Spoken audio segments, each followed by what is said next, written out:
अभी जाता हूँ।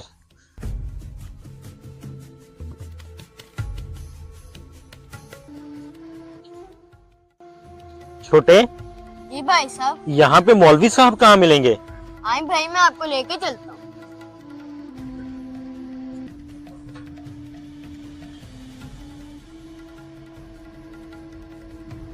अस्सलाम वालेकुम कारी साहब। वालेकुम अस्सलाम। अच्छा हुआ कारी साहब, आप मुझे यहीं पे मिल गए। क्या हुआ भाई साहब, खैरियत तो है ना? कारी साहब, खैरियत ही तो नहीं है, मैं बहुत ज्यादा परेशान हूँ।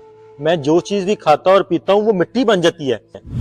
क्या मिट्टी बन जाती है? अच्छा भाई साहब, आप ये तो बताएं, आप काम क्या करते हैं? कारी साहब मैं वो, ये पूरा 1 लाख है और 1 महीने बाद 1.5 लाख वापस करना है। अगर एक भी दिन ऊपर हो गया तो डबल पैसे वापस करने पड़ेंगे। और याद रखना, ये पैसे मैं कॉपी पे लिख रहा हूँ। चौधरी साहब। ओए पोले, क्या हुआ? चौधरी साहब, मुझे पैसों की जरूरत है, मेरा बेटा हॉस्पिटल है। ओए अच्छा पोले, कितने पैसों की जरूरत है? चौधरी साहब, 1 लाख रुपए की। ओ मिल तो जाएंगे, पर वापस कब करोगे? चौधरी साहब, 1 महीने बाद आपके सारे पैसे वापस कर दूंगा। अच्छा, ये 1 लाख है और 1 महीने बाद मुझे 1.5 लाख मिल जाना चाहिए। चौधरी साहब, 1.5 लाख? पर 1.5 लाख क्यों? अरे भाई, यही तो मेरी कमीशन है। 1 महीने बाद मुझे 1.5 लाख मिल जाना चाहिए।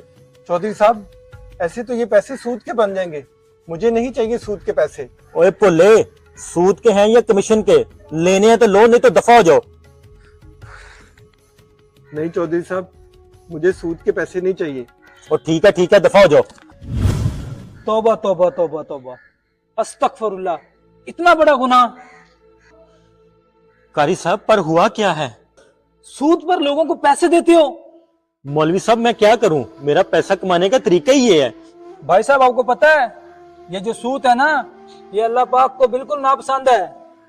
कारी साहब, पता तो है, पर क्या करूं, पैसे भी तो कमाने हैं ना। भाई साहब, पैसे कमाने के और भी तरीके हैं, छोड़ो इस काम को। ठीक है कारी साहब, मैं आज के बाद छोड़ दूंगा। और जिन जिन से तुमने सूद पर पैसे लिए हैं ना, उनको वापस कर दो। अल्लाह पाक बख्शने वाला है, अल्लाह पाक तुझे भी माफ कर देगा। आओ, नमाज का टाइम हो गया, नमाज पढ़ते हैं। सूद हराम है। अल्लाह पाक हम सबको हलाल रोजी कमाने की तौफीक अता फरमाए, आमीन। हमारा मैसेज अच्छा लगे तो शेयर लाजमी करें।